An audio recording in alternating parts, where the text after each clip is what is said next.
The Lotus Sutra, Chapter 26, Dharani. At that time, Bodhisattva Medicine King rose from his seat, bared his right shoulder, pressed his palms together, and, facing the Buddha, spoke to him saying, "World-honored one, if there are good men or good women who can accept and uphold the Lotus Sutra, if they read and recite it, penetrate its meaning, or copy the sutra scrolls, how much merit will they gain?" The Buddha said to Medicine King, "If there are good men or good women who offer alms to Buddhas equal in number to the sands of 810,000 million Nayutas of Ganges, what is your opinion? The merit they gain will surely be great, will it not?" "Very great, world-honored one." The Buddha said, "If there are good men or good women who, with regard to this sutra, can accept and uphold even one 4-line verse, if they read and recite it, understand the principle, and practice it as the sutra directs, the benefits will be very many indeed."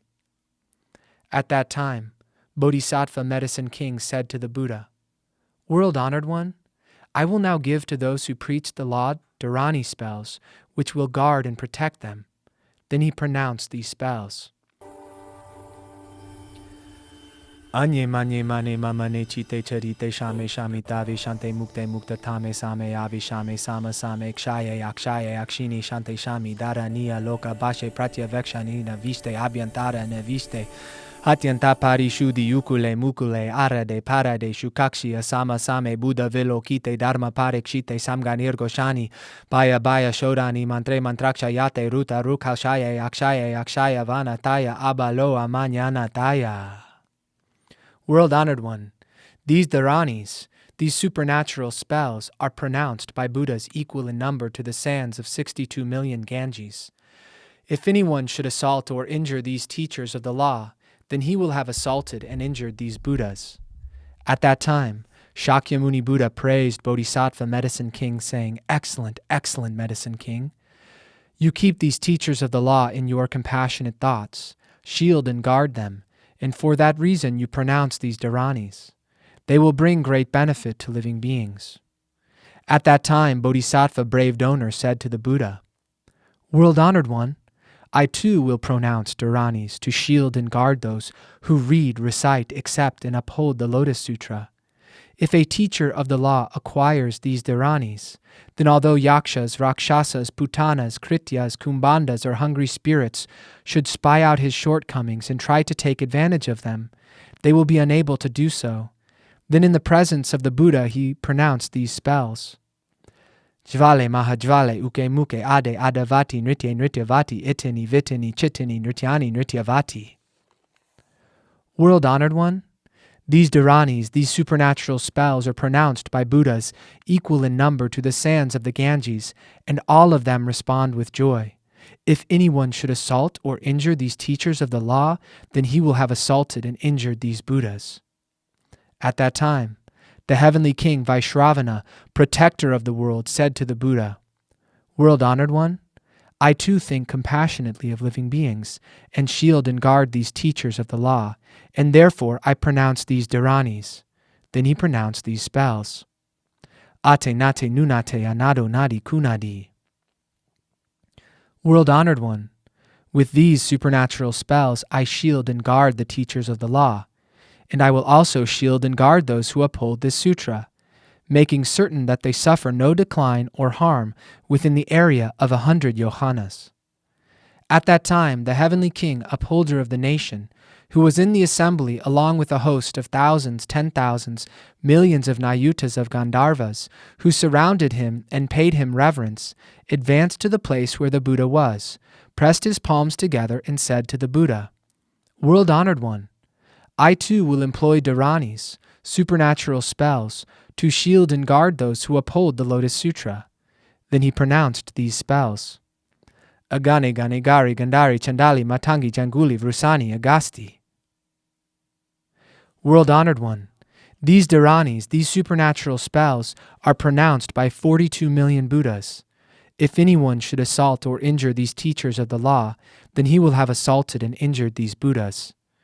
At that time there were daughters of Rakshasa demons, the first named Lamba, the second named Vilamba, the third named Crooked Teeth, the fourth named Flowery Teeth, the fifth named Black Teeth, the sixth named Much Hair, the seventh named Insatiable, the eighth named Necklace Bearer, the ninth named Kunti, and the 10th named Stealer of the vital spirit of all living beings.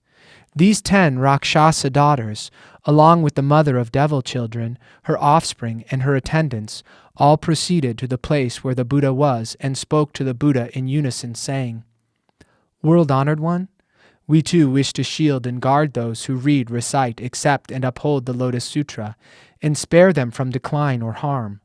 If anyone should spy out the shortcomings of these teachers of the law and try to take advantage of them, we will make it impossible for him to do so." Then in the presence of the Buddha they pronounced these spells. Itimi, itimi, itimi, atimi, itimi, nime, nime, nime, nime, nime, ruhe, ruhe, ruhe, ruhe, stahe, stahe, stahe, stuhe, stuhe. Though they climb upon our very heads, they will never trouble the teachers of the law. Whether it be a yaksha, or a rakshasa, or a hungry spirit, or a putana, or a kritya, or a vetada, or a skanda, or an umaraka, or an apasmaraka, or a yaksha kritya, or a human kritya, or a fever, a 1-day, a 2-day, a 3-day, a 4-day, or up to a 7-day, or a constant fever, whether it be in a man's form, in woman's form, in a young boy's form, in girl's form, though it be only in a dream, it will never trouble them.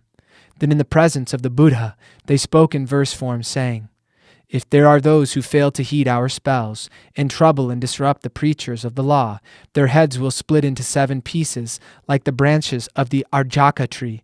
Their crime will be like that of one who kills father and mother, or one who presses out oil, or cheats others with measures and scales, or like Devadatta disrupts the order of monks. Anyone who commits a crime against the teachers of the law will bring on himself guilt such as this."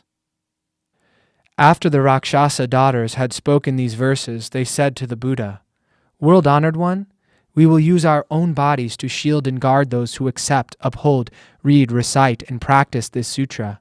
We will see that they gain peace and tranquility, freeing them from decline and harm, and nulling the effect of all poison herbs." The Buddha said to the Rakshasa daughters, "Excellent, excellent. If you can shield and guard those who accept and uphold the mere name of the Lotus Sutra, your merit will be immeasurable. How much more so if you shield and guard those who accept and uphold it in its entirety, who offer alms to the sutra rolls, flowers, incense, necklaces, powdered incense, paste incense, incense for burning, banners, canopies, music, who burn various kinds of lamps, lamps of butter oil, oil lamps, lamps of various fragrant oils, lamps of sumana flower oil, lamps of champaka flower oil, lamps of varshika flower oil, and lamps of utpala flower oil, and who in this manner offer hundreds and thousands of varieties of alms. Kunti, you and your attendants should shield and guard the teachers of the law such as these." When the Buddha preached this Dharani chapter, 68,000 persons gained the truth of birthlessness.